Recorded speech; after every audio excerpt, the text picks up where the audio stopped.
All right, time for our political plays of the week. Democrat Michael Cook, Republican Bill Vickery here with us this morning. Guys, good morning to you. Good morning. Yeah, thanks for being here this Monday morning. So we want to start off with the State of the Union taking place tomorrow. It was supposed to take place last month. The president was supposed to address the nation, but that didn't happen because of the shutdown. But Congress heading back to the table again to fund the federal government. They have until February 15th to come up with a solution.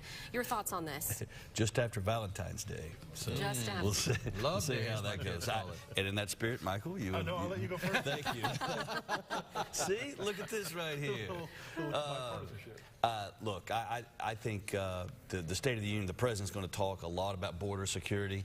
It's kind of must-watch TV. I think there'll be something, probably be a lot of yelling and booing. It'll be a little more like a wrestling crowd. I don't know that any kind of bipartisanship or anything like that. I think that's out the window and has been for quite some time.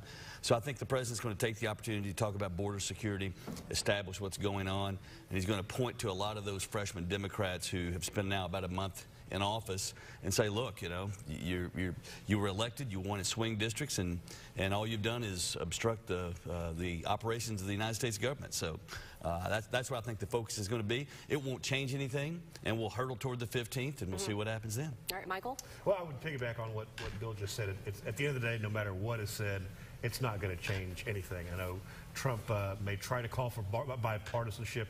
It's always funny whenever the Republicans lose power and Democrats take over, then it's all of a sudden claims for bipartisanship. Obviously he'll talk about border security and immigration, but at the end of the day, he's kind of put himself in a box as we come toward this February 15th deadline of, you know, it's either shut down the government, which nobody wants. The American people don't want the wall, and he's put himself in this bind that he hasn't quite figured out how to get out of. Hopefully there's a way where you can give him a little something so he can declare victory. He didn't get a wall, but we all just move on to more important topics. You mentioned a wrestling type of atmosphere as the president walks in there at Capitol Hill. Is this good or bad for our nation when we are divided like this? And look, we're built on our differences here. We're a melting pot. That's what makes America what we are.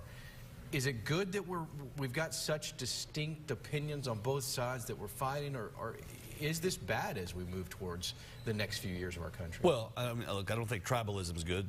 Nothing comes from that. But this happens in America. I mean, this is nothing new.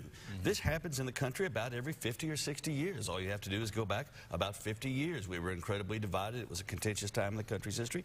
50 years before that, right after World War I, we were incredibly divided. We were assassinating people left and right, a divided country about which way we should go.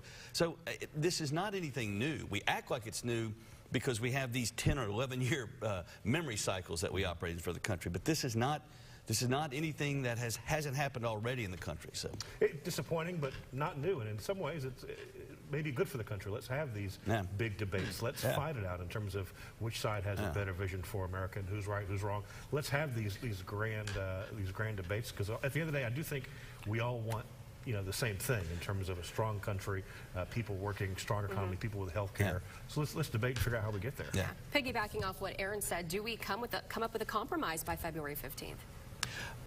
My personal opinion is the president's going to declare a state of emergency and by executive order begin to construction on pieces of the wall in California, Arizona, primarily in Texas. That's how I can see it happening, and that's why I think he's going to spend so much time at the State of the Union talking about border security and framing the issue the way he wants to do it. So. That could happen, but then he triggers something, because of the Democratic president, when he or she is elected in 4 years, 8 years, can whatever, undo it. Could, well, not only do it, but then also could declare a national emergency for other things. I mean, what if the Democratic president believes that we need to declare a national emergency for climate change, that we need to take some drastic action to take care of our environment? So it sounds good to do, but it creates a precedent that has long-term consequences. All right, Bill, Michael, thank you so much. Thank you. Appreciate you taking the time. All right, we'll be right back with your weather on the 4s.